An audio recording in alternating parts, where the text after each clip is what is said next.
लोग के चैनल पे आप लोग के बहुत बहुत स्वागत बा। चली जाए के बहुत ही प्यारा झूमर गीत लेके आई है हमन के दोनों सिस्टर। आप लोग ध्यान से सुनी, फुल वॉच करके सुनी और कमेंट में बताइए कि आप लोग के गाना कैसा लागल है। अजय भी चैनल पे नया बाटे, प्लीज़ आप लोग जुड़ जाए चैनल से और सपोर्ट करिए, अपन प्यार दुलार बनाए रखें। हाँ गाइस, बहुत आप लोग की सपोर्ट की बहुत जरूरत है। जरूरत है। आवा हो सखिया, सुना हो सखिया, आवा हो सखिया, सुना हो सखिया, हम ना जाइबो ससुरवा पियवा मिलल करिया, हम ना जाइबो ससुरवा पियवा मिलल करिया, पियवा मिलल करिया हो, पियवा मिलल करिया, पियवा मिलल करिया हो, पियवा मिलल करिया, हम ना जाइबो ससुरवा पियवा मिलल करिया, हम ना जाइबो ससुरवा पियवा मिलल करिया, हमरे बलमवा के बड़े बड़े मोछिया, हमरे बलमुआ के बड़े बड़े मोछिया, बड़े बड़े मोछिया हो, बड़े बड़े मोछिया,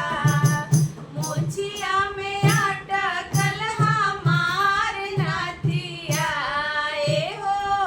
मोछिया में अटकल हमार नथिया,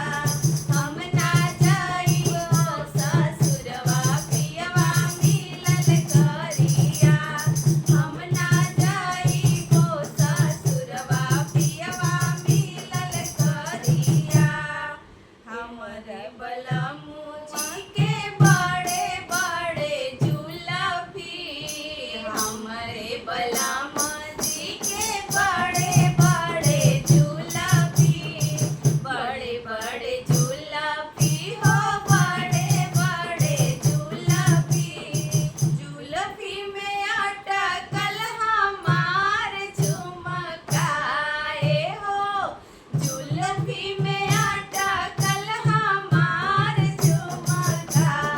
हम ना जाइबो ससुरवा पियवा मिलल करिया,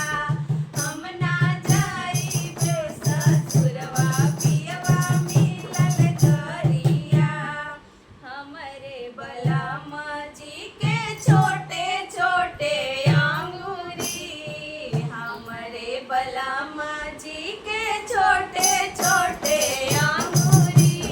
छोटे छोटे अंगूरी हो, छोटे छोटे अंगूरी, अंगूरी से टूटेला हमार चूड़िया, हो अंगूरी से टूटेला हमार चूड़िया, हम ना जाइबो ससुरवा पियवा मिलल करिया, हम ना जाइबो ससुरवा पियवा मिलल करिया, आवा